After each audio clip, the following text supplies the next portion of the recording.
एक shadow war चल रही थी, अगर वो एकदम से ओपन कॉन्फ्लिक्ट में बदल जाए और वो कॉन्फ्लिक्ट इतना मैसिव हो दो सुपर पावर्स के बीच में कि जो सुप्रीम लीडर है उन्हीं की डेथ हो जाए। हाँ जी, हम बात कर रहे हैं यूएसए, इजराइल और ईरान के बारे में। क्या कॉन्फ्लिक्ट शुरू हुआ था, क्या बैकग्राउंड था, अभी क्या अपडेट्स है, कैसे आपके एग्जाम के लिए इंपॉर्टेंट है, सभी समझेंगे at Prep Alpine. Hello everyone, I am doctor Kanishka and welcome back to Prep Alpine. तो आपको पता होगा कि यूएसए की जो ये वोट चल रही है अभी ईरान के साथ और इजराइल के साथ, अगर आप सोचते हैं कि मिडल ईस्ट सिर्फ फ्लेयर अप हुआ है तो ऐसा नहीं है, क्योंकि एक new regional order middle east में सेटअप होने वाला है। तो चलिए समझते हैं। तो यूएसए और इजराइल ने मिलकर एक जॉइंट मिलिट्री ऑपरेशन को स्टार्ट किया है जिसको नाम दिया गया है ऑपरेशन एपिक फ्यूरी का, और ये रेफर किया गया है एज ऑपरेशन जेनेसिस। आपको इस ऑपरेशन का नाम याद रखना है क्योंकि यूपीएससी में और स्टेट पीसीएस में प्रीवियसली भी ऑपरेशन के नाम सीधा दे दिए जाते हैं और पूछा जाता है कि ये ऑपरेशन किसके बीच में हुआ था, किसके अगेंस्ट हुआ था। आपको ये दोनों ही ऑपरेशन एपिक फ्यूरी और सेकेंड ऑपरेशन जेनेसिस नाम याद रखना है, ठीक है। तो अब अगर एक ड्रामेटिक एस्केलेशन देखा जाए कि किस तरीके से जियोपॉलिटिक्स में सारी चीजें हो रही है, तो जो स्ट्राइक की गई उसमें ईरान के जो सुप्रीम लीडर थे अली खमानी, उनकी डेथ हो गई और भी बहुत सारे टॉप ऑफिशियल्स की डेथ हो गई। यूएसए और इजराइल के लिए तो बहुत बड़ी जीत थी, बट ईरान का बहुत बड़ा लॉस हुआ। और ईरान भी यहाँ चुप नहीं बैठा, उसने एक काउंटर ऑपरेशन किया जो बहुत मैसिव लेवल का था। तो जो अभी तक शैडो वॉर चल रही थी कि कभी कुछ अटैक हो जाता था, कभी डिबेट्स होते थे, कभी ट्रेड कॉन्फ्लिक्ट्स होते थे, वो अब एक ओपन मैसिव वॉर में बदल चुकी है। तो अभी जो हमने बात की कि एक शैडो वॉर चल रही थी अब तक यूएसए, इजराइल और ईरान के बीच में, वो कैसे थी, जिसमें सबसे पहले बात आती है साइबर अटैक्स की, प्रॉक्सी ग्रुप्स की, और उसी के साथ कोवर्ट ऑपरेशंस जो हुआ करते थे वो अब तक हुआ करते थे, ठीक है। और जब भी तेहरान के ऊपर ऐसे फाइटर जेट्स भेजे जा रहे हैं जिसमें उनके सुप्रीम लीडर की भी डेथ हो गई, तो डोनाल्ड ट्रंप ने इसको एक वर्ड दिया है, दैट इज जस्टिस। अब आपको लगेगा कि ठीक है, एक मिलिट्री स्ट्राइक ही तो है, नहीं, ईरान के पॉलिटिकल सिस्टम को पूरा चेंज करने के लिए ये इनिशिएटिव या फिर ये जो ऑपरेशन है ये लॉन्च किया गया है।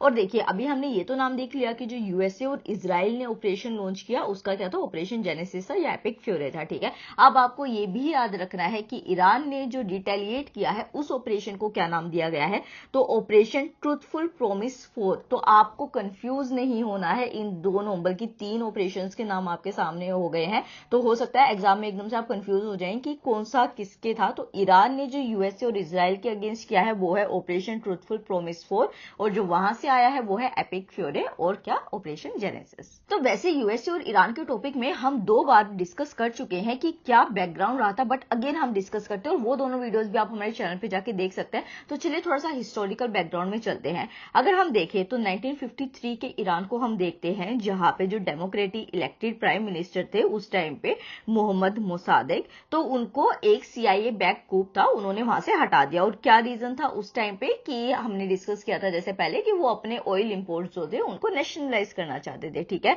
फिर 1979 में इस्लामिक रेवोल्यूशन आया, जो हमने पूरा डिटेल में डिस्कस किया है अपनी प्रीवियस वीडियो में। और उसी में क्या हुआ था कि ईरान और जो अमेरिका, जो पहले अलाइज थे, उनके बीच में बहुत सारे इश्यूज क्रिएट हो गए थे। और उसके बाद कभी शांति आई ही नहीं, क्योंकि यूरेनियम एनरिचमेंट जो ईरान कर रहा था उसके ऊपर बार बार डिस्प्यूट्स हो रहे थे। इजराइल इसको एक एग्जिस्टेंशियल थ्रेट देख रहा था, यूएस उसको एज ग्लोबल रिस्क देख रहा था। और उसी के साथ ईरान के जो सो कॉल्ड बताए जाते थे ग्रुप एक्सिस ऑफ रेजिस्टेंस जिसको कहा जाता था, जैसे कि हिजबुल्ला हो गया, हमास हो गया, उसी के साथ हौतीज हो गया, ये सारे ऑपरेशन कर रहे थे उस रीजन में, जो एक बहुत बड़ा थ्रेट थे ग्लोबल लेवल पे। और फिर आता है 2026, जहां पे डिप्लोमेसी पूरी तरीके से खत्म हो जाती है, जो भी न्यूक्लियर नेगोशिएशंस हो रहे होते हैं वो कोलैप्स हो जाते हैं, और अब हम खड़े हैं बिटवीन द वॉर। ये जो वॉर चल रही है उसमें ईरान का क्या सिनेरियो है वो देखते हैं।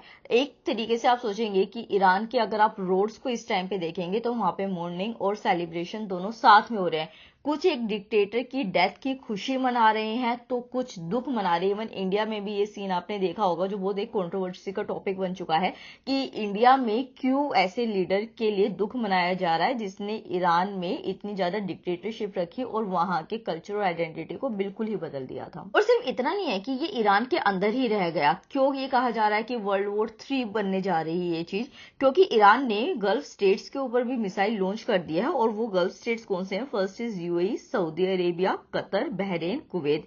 और ये वो टारगेटिंग कंट्रीज हैं, जैसे कि हमने पिछली वीडियो में भी डिस्कस किया था कि जो अरब स्टेट्स है वो ईरान से क्यों अलग है, क्यों वो यूएस का साथ देते हैं। ईरान कभी भी यूएस का साथ नहीं देता है, बट अरब स्टेट्स देते हैं। तो ये सारे वो अरब कंट्रीज है जिसपे ईरान ने मिसाइल्स लॉन्च की हैं, जो यूएस को होस्ट करते हैं, मतलब यूएस के साथ हैं, ठीक है। और इसी के अंदर जैसे अल उदीद जो कतर के अंदर बेस था और यूएस का बेस था 5th फ्लीट इन बहरीन, उन सभी को भी टारगेट किया गया है।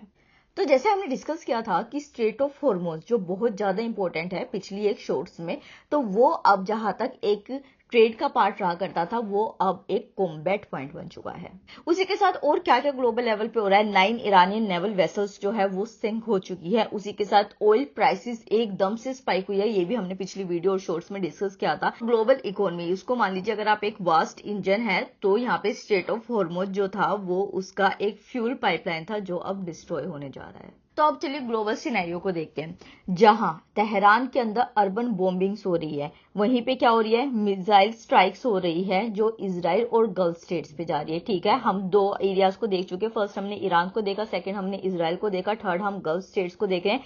वहीं पे जब इस तरीके की एक्टिविटीज हो रही है, तो इजराइल ने क्या किया है, इजराइल ने स्ट्राइक कर दिया है लेबनान के ऊपर। और लेबनान के ऊपर क्यों स्ट्राइक किया गया है, क्योंकि हिजबुल्लाह ने लॉन्च कर दी है rockets in solidarity with Iran. तो आप देख रहे हैं कि पूरा एरिया ही कॉन्फ्लिक्ट जोन में बदल चुका है। अब बारी आती है मेजर पावर्स की। यूएस से पहले इजराइल के साथ इन्वॉल्व था ईरान के अगेंस्ट, अब बारी आई रशिया की। और अब रशिया कैसे अपना रोल प्ले करेगा इस वॉर में, वो देखते हैं। रशिया के जो प्रेसिडेंट है, उन्होंने ईरान का जो सुप्रीम लीडर का असैसिनेशन किया गया उसको बिल्कुल तरीके से बायकॉट किया, और ये कहा गया कि ये इंटरनेशनल लॉ का वॉयलेशन किया गया है, ठीक है।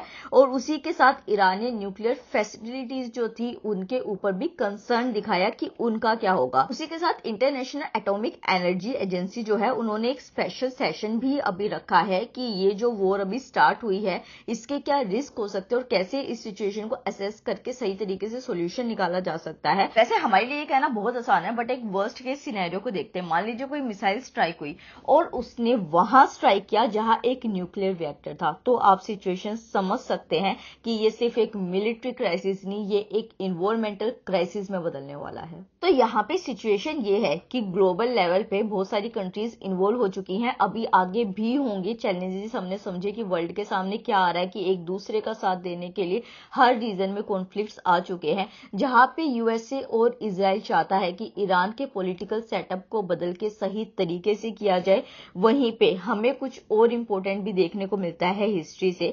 ये होता है कि देखो, कभी भी एक्सटर्नल इंटरवेंशंस कभी भी एक स्टेबल ट्रांजिशन या फिर एक स्टेबल जो रूल होता है उसको सेटअप नहीं कर पाते हैं। उसी के साथ अगर हम ईरान की बात करें तो सक्सेशन बहुत ज्यादा क्रिटिकल हो जाता है कि अभी जैसे सुप्रीम लीडर की डेथ होगी तो ऑब्वियसली बात है कि जो वहां पे अभी लीडरशिप चल रही थी तो वो किसी ऐसे ही सक्सेसर को लेके आएंगे जो सेम आइडियोलॉजी के होंगे।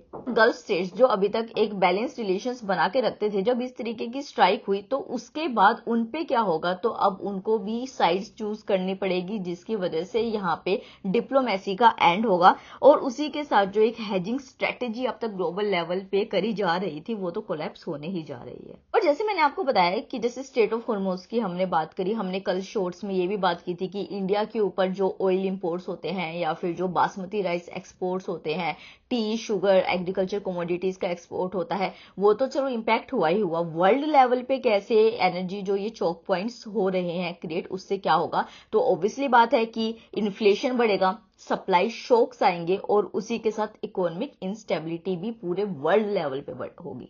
तो अब क्वेश्चन ये रेज होता है कि क्या यूएस और ईरान की जो वॉर हो रही है वो सिर्फ न्यूक्लियर वेपन्स के बारे में है या फिर something more powerful is there, what is that, energy control. तो इसके ऊपर जो भी अपडेट्स आएगी आप हमारे चैनल पे समझ सकते हैं। उसके लिए आपको हमारे चैनल को सब्सक्राइब करना होगा। आपको सारा स्टडी कंटेंट इससे रिलेटेड हमारे टेलीग्राम चैनल पे मिलेगा, जिसका लिंक आपको डिस्क्रिप्शन बॉक्स में मिलेगा। और उसी के साथ आप हमारी वेबसाइट को भी जाके देख सकते हैं, जहां पे आपको बहुत सारे यूपीएससी और स्टेट पीसीएस के ऑफर्स मिलेंगे। Thank you so much.